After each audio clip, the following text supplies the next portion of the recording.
Olá, amados de Deus, a paz do Senhor. Eu sou a Larissa, estaremos juntos todos os dias às 6 da manhã, em adoração e intercessão. Hoje eu vou falar sobre esperar no Senhor e no final estarei orando por você e pela sua família. Mas antes disso, se inscreva no canal, ative o sininho para que você receba as notificações dos próximos vídeos, ok? Eu vou ler Isaías 40, versículos do 28 ao 31. Será que você não sabe? Nunca ouviu falar? O Senhor é o Deus eterno, o Criador de toda a terra. Ele não se cansa nem fica exausto. Sua sabedoria é insondável. Ele fortalece ao cansado e dá grande vigor ao que está sem forças. Até os jovens se cansam e ficam exaustos, e os moços tropeçam e caem.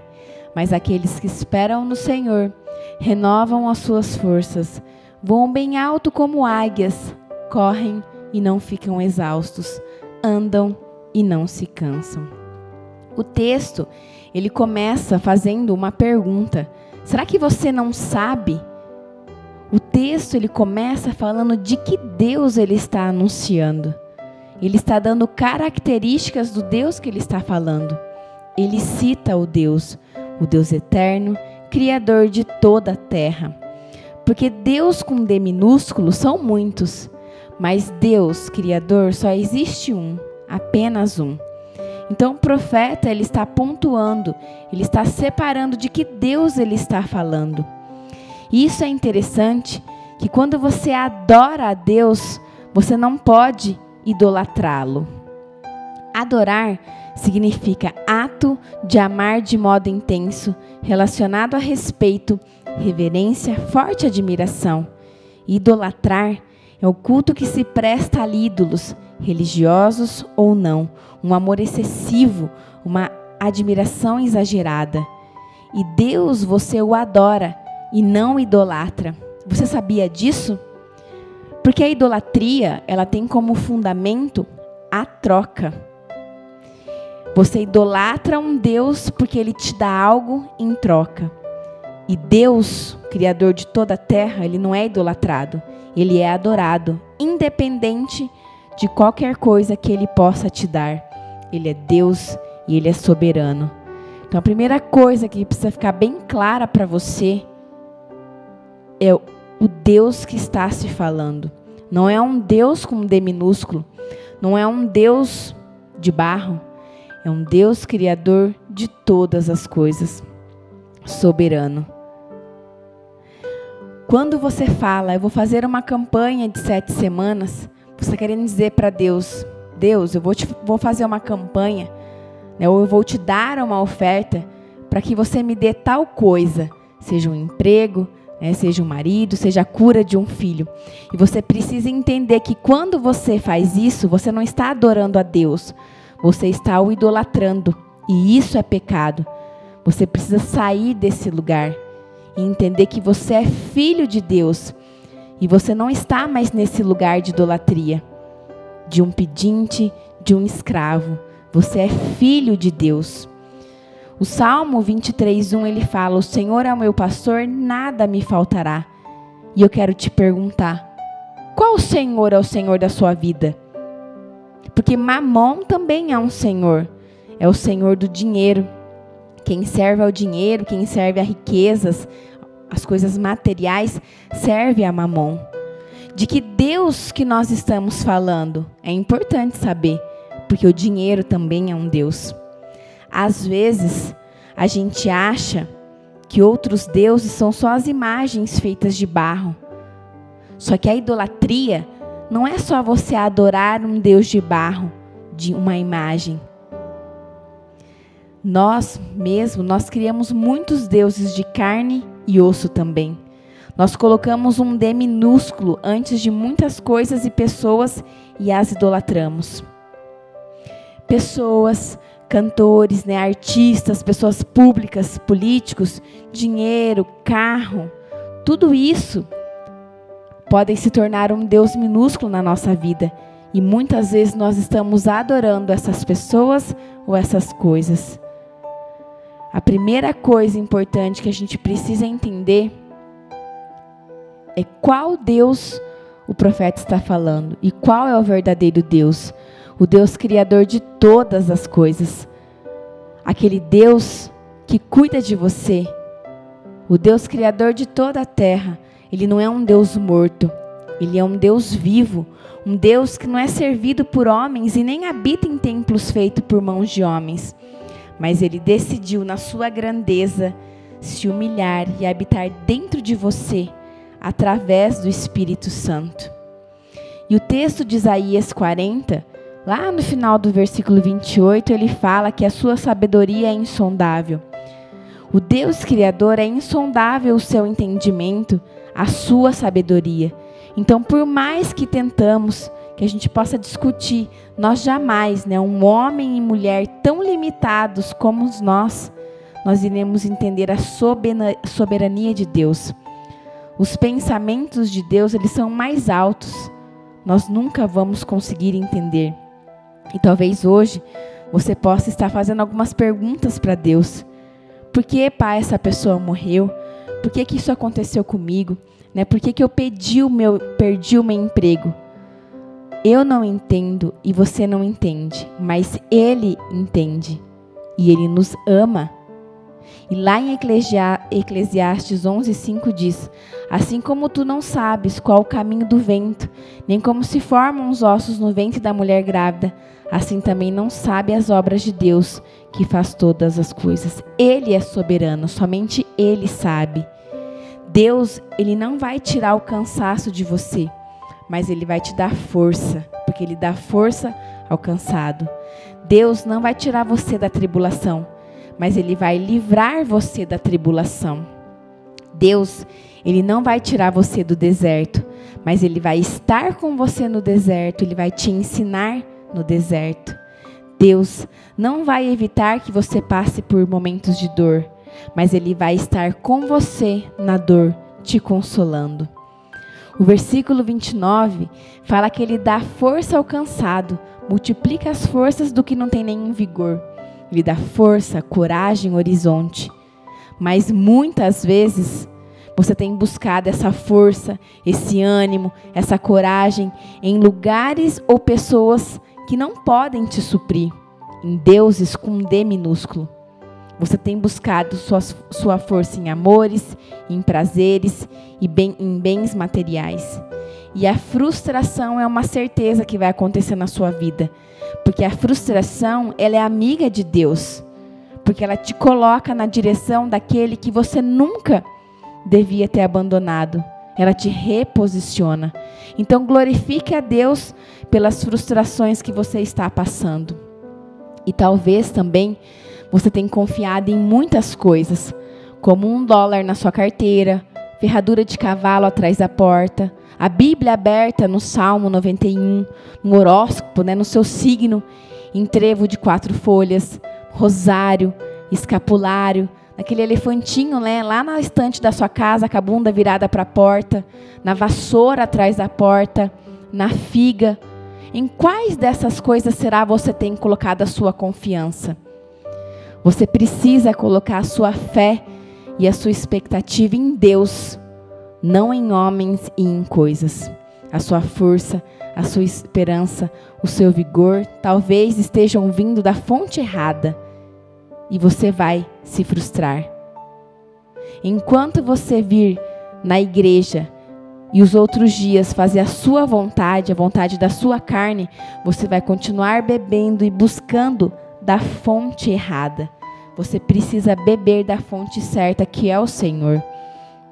No versículo 30 de Isaías 40, ele fala: jovens se cansarão e moços certamente cairão. Tropeçam e caem, Não confie na sua própria força, na força do seu braço.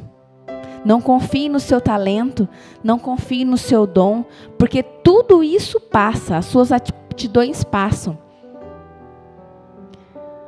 Você precisa confiar no Senhor. Somente Ele é que pode te dar tudo aquilo que você precisa. Ele é a fonte verdadeira. Mas os que esperam no Senhor renovarão as suas forças, subirão como águias. E eu vou falar sobre algumas características das águias. A primeira característica das águias, ela voa acima das tempestades. Quando a águia vê uma tempestade se formando, ela não vai no meio da tempestade, ela vai por cima. Ou seja, a águia vê que tem propósitos maiores nos dias de ventos fortes.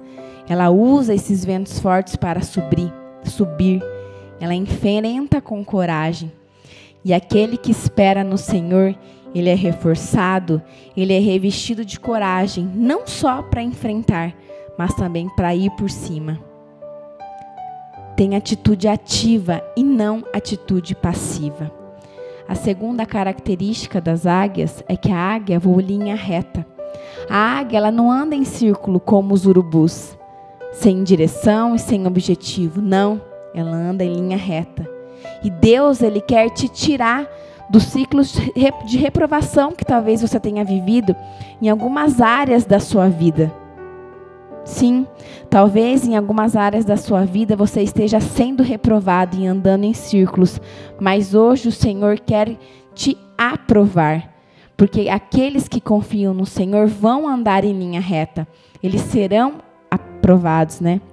Eles sairão dos ciclos de reprovação. A terceira característica das águias é que a águia, ela tem uma visão fantástica. Você precisa ter uma visão clara de quem você é, uma visão verdadeira e real de quem Deus é, uma visão clara de como estão as coisas ao seu redor, ter uma visão equilibrada em todas as áreas da sua vida.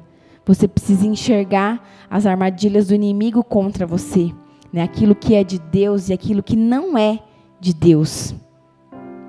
E aqueles que esperam no Senhor, Ele vai dar uma visão clara.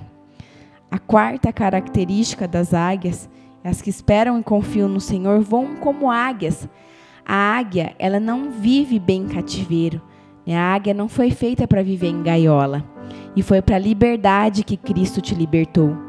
Deus, Ele te chamou para que você viva livre, não para que você viva em cativeiros ou em gaiolas. E aqueles que confiam e esperam no Senhor serão libertos dos vícios, dos medos, não serão mais escravos nem do passado e nem do futuro, nem da religião.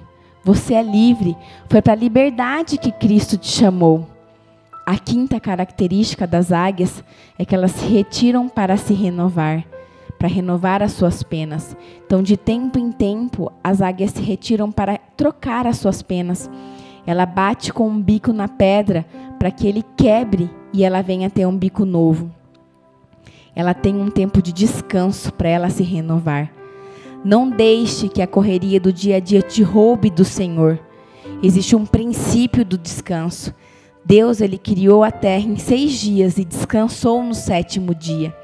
O descanso é de Deus, mas você só vai encontrar o descanso em Jesus. Somente Ele. A águia, ela se renova, ela contempla, ela recua para trocar as penas, para se renovar. A águia, ela dá um tempo.